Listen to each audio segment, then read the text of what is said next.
Page 95 is the lesson on the scales and arpeggios for B minor and B major. Well, they do B major first. Okay, we do B. They're doing it with the parallel.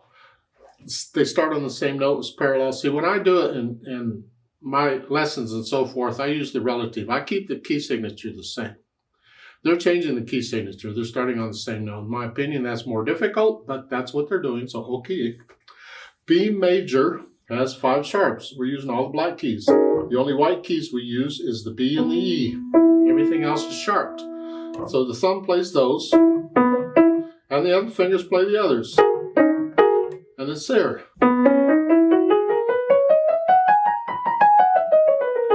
Okay.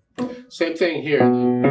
Start on 4th finger and use 4th finger here. The 4th finger here is really just a starting point because really it's thumb, but we don't need to use thumb as a starting point. So we just use 4th finger. It's there. Why not? Here. Simple enough, I hope. I have videos on these scales, and I prefer my approach to their approach, but their approach is that's what's in the book. So, okay. The arpeggio is simply the 1 chord. Arpeggio. Major. It's a major third and a minor third. That's a major triad. And so you're doing that. I still prefer the approach I use in the arpeggio videos where you're doing the tremolo action. Because that forces you to feel these distances without doing a lot of twisting. Just relax, it comes. Just don't go as fast as I'm going. I disagree with the fingering in the left hand with a 5/5. This fingering is what you normally taught to beginner piano students, like in college, in a college piano class where the people are not piano majors. They don't plan on doing anything with piano. They got to have it because that's part of their requirements of their curriculum. But I don't care. I don't teach that. This is not what I consider a good fingering. I always use 4th finger. Stretch out. You have to have really little hands for it to allow 3rd finger. And again, that's because of the fingering approach that I was taught and that I teach, is when a little finger's involved and the next note to it is within a third, a major third or less, use 4th fingers. Save the other fingers for the other things going on. So we do that. So that's the fingering that I teach. However, you can use the 3rd if that's what your teacher teaches too. You do what your teacher tells you to do, not what I tell you to do. At the bottom of the page is the B minor, the harmonic minor. Remember, with harmonic minor, we're raising the 7th step up 1.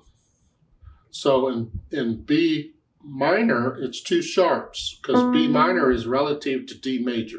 It's a 1, 2, 3. It's a minor third down.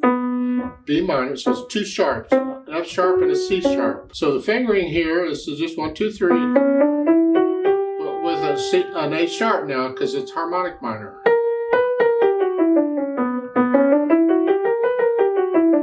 Yeah, like so. Left hand, you start on 4th finger like we did before, but that's just because it's a starting point. The 4th finger normally doesn't play the B. The thumb would play the B. So it's here.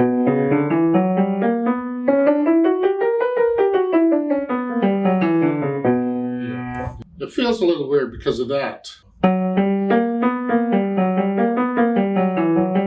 It just feels weird. It kind of feels nice in a weird sort of way, I guess.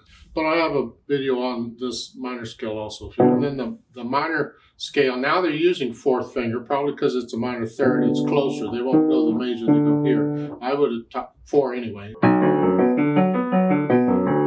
So I agree with this finger, it's fine. Keep in mind that when you get passages that use these scales or arpeggios in music, you're liable to finger it however. It depends on what comes before or after in the music. You have to adjust accordingly. But the feel will feel like a scale of some sort or an arpeggio of some sort if you know the scales and arpeggios and can play them.